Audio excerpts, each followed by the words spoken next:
Olá pessoal, tudo bem? Eu sou a doutora Thaís Mussi, endocrinologista e metabologista, e hoje o assunto endocrinológico que eu trouxe para conversar com vocês é um assunto que eu gosto tanto que a minha clínica leva até esse nome. A Citar, ela é uma clínica de metabologia, então eu vou falar hoje sobre metabolismo. Eu acho uma palavra muito gostosa, as pessoas falam assim, o meu metabolismo, tem muita dúvida sobre o metabolismo, é algo que gera bastante curiosidade, então eu pensei, por que não trazer falar um pouquinho para vocês, claro, é um tempo reduzido, é um tempo curto, mas trazer um pouquinho sobre a questão do que é o metabolismo de fato. Ele pode ser lento, ele pode ser acelerado, existe o magro de ruim, então vamos começar a falar um pouquinho sobre isso. Quando a gente fala de metabolismo, o que a gente está levando em conta principalmente? A gente está levando em conta o gasto basal da pessoa, certo? Que é a taxa metabólica basal, que é a taxa que eu vou gastar para manter meu coração, meu fígado, os meus rins, meu cérebro funcionando. Ou seja, se eu ficar deitada o dia inteiro, eu vou gastar aquele tanto. Então, é o meu gasto basal. Esse gasto basal, ele sofre variáveis de acordo com fatores que não podemos modificar. Por quê? Quando eu faço essa conta matemática, porque isso é uma conta matemática, o que ela leva em consideração? Ela vai levar em consideração se eu sou mulher, se eu sou homem, a minha idade, ela leva em consideração algumas variáveis que eu não... A minha idade, ela leva em consideração algumas variáveis que eu não consigo mudar. Então, elas são imutáveis. E o que vai melhorar um pouquinho essa taxa basal, ainda falando da basal, é o quanto eu me movimento no meu dia a dia. Então, eu vou multiplicar essa taxa basal por um número de acordo com, se eu sou uma pessoa que gasta mais, por exemplo, uma pessoa que é um carteiro, que caminha bastante, que anda bastante, ele vai ter uma taxa de uma variação aí um pouco maior. Uma pessoa que trabalha o dia inteiro sentada na frente do computador, uma pessoa que trabalha de uma forma mais sedentária, ela vai acabar tendo uma variação menor. Além disso, além da taxa basal, o que a gente tem em consideração também? Tem em consideração a atividade física. 70% a 75% do nosso metabolismo advém da taxa metabólica basal. 10% a 15% vem da atividade física. E mais ou menos 10% da termogênese alimentar. O que é termogênese alimentar, Thaís? É o quanto que a gente gasta para digerir os alimentos. Então, por exemplo, as proteínas são os macronutrientes que mais dão trabalho para o nosso corpo para digerir. Eu estou querendo dizer com isso que se eu comer, é ideal que eu coma muita proteína, porque aí eu vou melhorar o meu metabolismo? Não, eu não estou querendo dizer isso. Porque também uma dieta hiperproteica, ela tem suas restrições. Então, o melhor profissional para que você procure de fato e veja essas situações dos macronutrientes é que você procure um nutricionista para que ele consiga te auxiliar da melhor forma possível nesse sentido.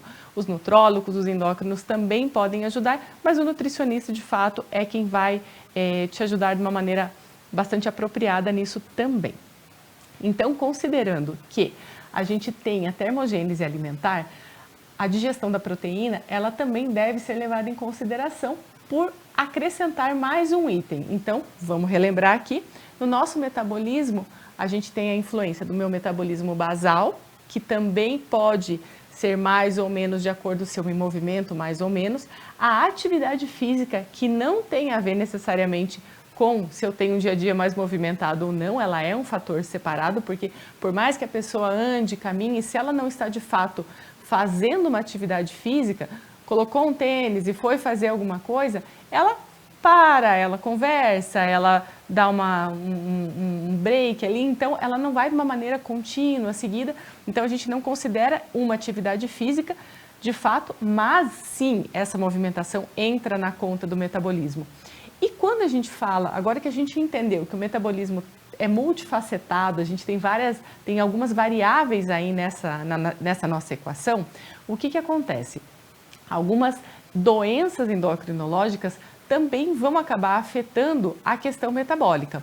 E quais seriam elas? As principais doenças metabólicas que acabam afetando seriam as alterações da tireoide, que será o assunto para um próximo programa. Nós vamos comemorar o dia da tireoide, tendo um programa todinho falando sobre ela. Além disso, o nível de testosterona também pode acabar influenciando nessa situação. A resistência insulínica, que é um hormônio que o nosso pâncreas produz, a insulina. Então, a situação da resistência insulínica também pode acabar atrapalhando alguma coisa ali na questão metabólica. E existem outras coisas um pouquinho mais raras, que não entram, não é tanto o nosso dia a dia. Mas eu posso assegurar para vocês, tanto do ponto de vista acadêmico, quanto do ponto de vista de experiência de consultório, que já se vão 15 anos aí de experiência de consultório, a esmagadora maioria das pessoas que pensam ter um problema de metabolismo lento, de fato não tem. De fato é muito mais não levar em conta algumas pequenas indulgências, o abusar bastante no final de semana, o não se movimentar tanto, a questão da idade, são muitas coisas que entram nessa conta, mas o profissional ele pode te ajudar da melhor forma possível. Se você for pesquisar na internet e colocar, cálculo do meu metabolismo, você vai achar várias equações. Porém, eu quero deixar claro que essas equações, elas têm um limitante sim. Se às vezes a pessoa tem um peso muito alto, vai vir um número muito alto no metabolismo dela, na taxa metabólica, quando a gente faz essa equação, que às vezes nem sempre corresponde à realidade. Então, para isso, o melhor exame, o que é mais fiel, que vai realmente determinar o quanto você gasta, qual é o seu metabolismo de fato, é o exame chamado calorimetria.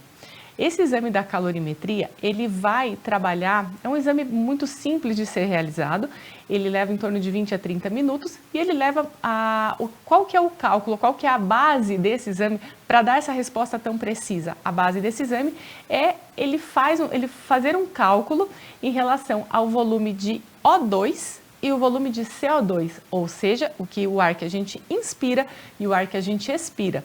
Quando é feita essa conta, a gente pode chegar nas pessoas que têm esse metabolismo mais acelerado, quando a gente começou a falar no programa, os famosos magros de ruim, que tem uma tendência a usar mesmo a gordura como fonte de energia e queimar essa gordura de uma forma muito mais facilitada, e as pessoas que já têm, sim, um nível um pouco mais baixo, que elas tendem a gastar muito mais o carboidrato.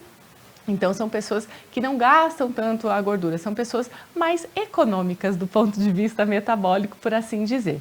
Então, tem muitos estudos que estão vindo na ideia de como melhorar, a gente já sabe que tem bastante, do ponto de vista científico mesmo, alguns tecidos, por exemplo, a gordura marrom é um tecido que ela já tem alguns indícios, as pessoas, os cientistas principalmente estão estudando muito isso, sobre o apelo dela na queima da própria gordura, na termogênese, como a gente fala. Então, tudo isso tem muitas coisas promissoras para vir.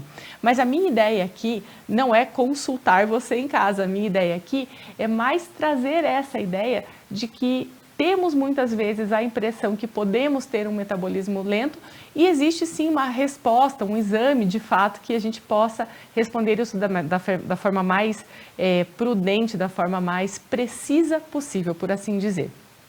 Então, a minha ideia hoje, além de trazer essa questão do metabolismo, falar um pouco do metabolismo aqui para vocês, é também incentivar vocês que já que não podemos mudar os fatores imutáveis, a nossa idade, o nosso sexo, a nossa altura, a gente tem que trabalhar naquilo que a gente pode mudar. Então, ter um dia a dia mais movimentado, quando possível a gente usar a escada, ao invés de sempre estar usando elevador, às vezes 1, 2 lances ali que você pode já estar gastando ali um pouquinho.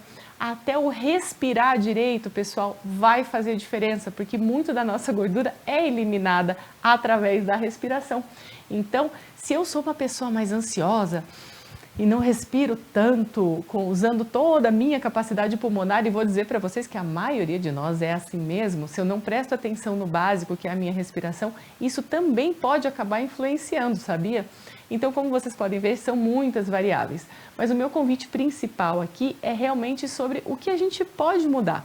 Então, talvez essa dieta não tão rica em carboidrato, uma dieta que tem um nível bacana de proteína, adequado para o seu peso, para a sua idade, para a sua altura, para o seu propósito, é uma maneira também de melhorar essa nossa termogênese alimentar, como eu falei, e a atividade física, claro, porque a gente não está falando apenas do benefício de você diminuir o grau de estresse, de você ficar mais tranquilo, a gente também fala dos benefícios agregados, como uma melhor qualidade de sono, um intestino que pode funcionar melhor. A gente já sabe hoje que o intestino ele é considerado como o nosso segundo cérebro. A gente tem muito mais neurônio no intestino do que no nosso próprio cérebro de fato.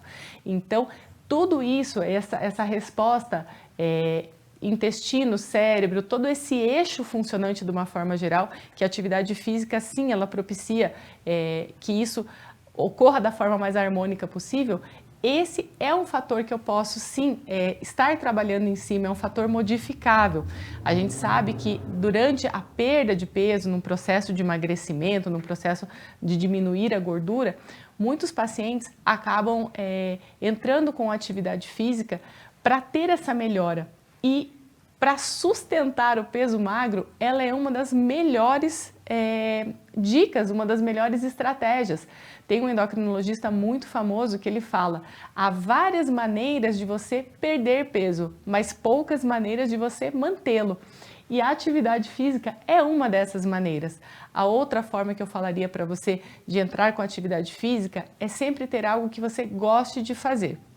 Algo que seja sustentável, porque se você não estiver fazendo alguma coisa que te traga motivação, alegria, até um desafio pessoal, dificilmente você vai acabar se mantendo naquele tipo de atividade física.